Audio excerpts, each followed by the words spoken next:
నుంచి ఎత్తున్నావు అమ్మ నువ్వు? నేను ఇప్పుడు అడ్డం దొడ్డం 40 ఏళ్ళ 40 ఏళ్ళ నుంచి వేస్తున్నావు నాటు? 40 ఏళ్ళు అమ్మా. 40 ఏళ్ళ బిడ్డ. నీ బిడ్డలకు కూడా నేర్పించినావా? నా బిడ్డలకు కూడా వస్తుంది. నీ బిడ్డలకు కూడా వస్తుందా? వ్యవసాయం వస్తుంది బిడ్డ.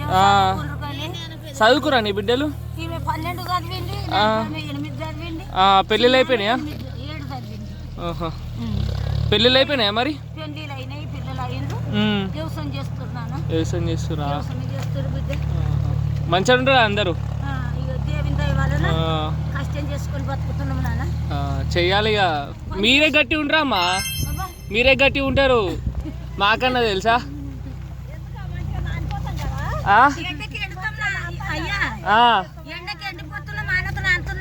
అవును, ఎండకి ఎండుతురు, వానకు నానుతురు, కానీ మీరు గట్టి ఉంటారు. ఇప్పుడు ఉంటారు చూడు, ఇప్పుడు పుట్టేటోళ్ళు అందరూ పుసుకున్నారు మొత్తం.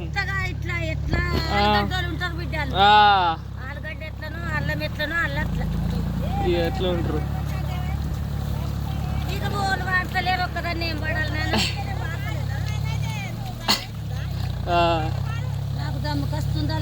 అవునవును, దమ్ముకు వస్తుంది మళ్ళా. పని చేస్తున్నా కదా బిడ్డ, ఇప్పుడే అన్నం తిన్నా. ఏం కూర తెచ్చుకున్నావు? కూర దొండకాయ టమాటా. దొండకాయనా? తొక్కేసుకున్నావా? తొక్కు మామిడికాయ తొక్కు అయితే పక్కా ఉంటుంది మన దాంట్లో, ఉండాలి అది. ఇంకా మరి అంత విశేషాలు మంచిదేనా? ఎన్ని వేస్తారు ఇట్లా నాట్లు మీరు రోజుకి? రోజుకి ఎన్ని ఎకరాలు వేస్తారు? మంది తీరేనా? మంది ఇప్పుడు 10, 12, 13 ఉంటే మంచిగా నారు వీక్కొని నారు వంచేసుకొని వేసుకుంటాం. ఇంట్లోనే నారు వంచేయాలి. ఇంట్లోనే నారు దమ్మకు వస్తుంది కదా నారు వీకుడు, నాటేసుడు. మాకు ఎంత తీసుకుంటారు ఒకళ్ళు నాటికి? ఇక్కడ ఎంత తీసుకుంటారు నాటికి? ఎకరకు 6,000 పెట్టకళ్ళు బిడ్డ. ఇక చలికి అవునా? ఇక చలి పెడుతుంది కదా, వానలు నానిపోతాం కదా నాన్న. ఎండకు ఎండిపోతే వానకు నాటివి నాన్న. ఇక మా కష్టం కూడా మీరు ఆలోచించాలి కదా బిడ్డ. అంతే అంతే అంతే. సీఎం రేవంత్ రెడ్డికి చెప్దామంటావు మరి? వెయ్యాలి నాన్న. ఇక మస్తు కష్టపడు. ఏమన్నా పెంచమందామా? కష్టపడుతున్నాం కదా మా ఛానల్ వస్తుంది మరి, మనం పెంచమందాం అంటున్నా. రావాలి నేను. నువ్వు రావాలా? ఇంతవరకు అయితే ఎవరు తీసుకోలేదు కానీ ఇప్పుడు తీసుకోనా? ఏమన్నా నాటుకు పెంచమందామా మరి? మనకు జర్రంత ఉంటుంది నాన్న. సరిపోతుందా పైసలు? ఇంకా పెంచమందామా? ఇక ఏం పెంచుతాను బిడ్డ, ఇక పెంచాలి.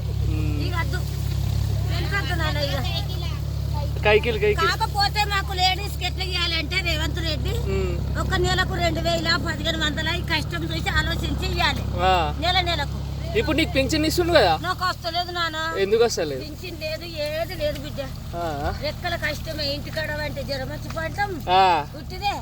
ఇగో కష్టపడితే రెక్కల సొమ్మె బిడ్డ కైకిలి గంతే. మీ మన్మలు మంచిగా చూసుకుంటారా మరి? నేను పెద్ద గాలి బిడ్డ, చిన్న కూడా కోనలు చిన్న ఉన్నారా? చిన్న పిల్లలు, బిడ్డ పిల్లలు. Okay okay. కొడుకులు లేరు బిడ్డ నాకు. కొడుకులు లేరు, 3 ఆడపిల్లలు. అవునా? సరే మరి.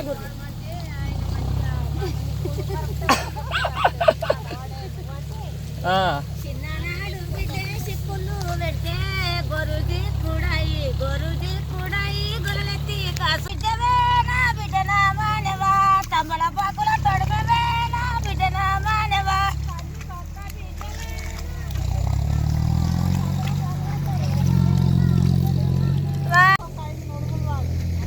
అంతే.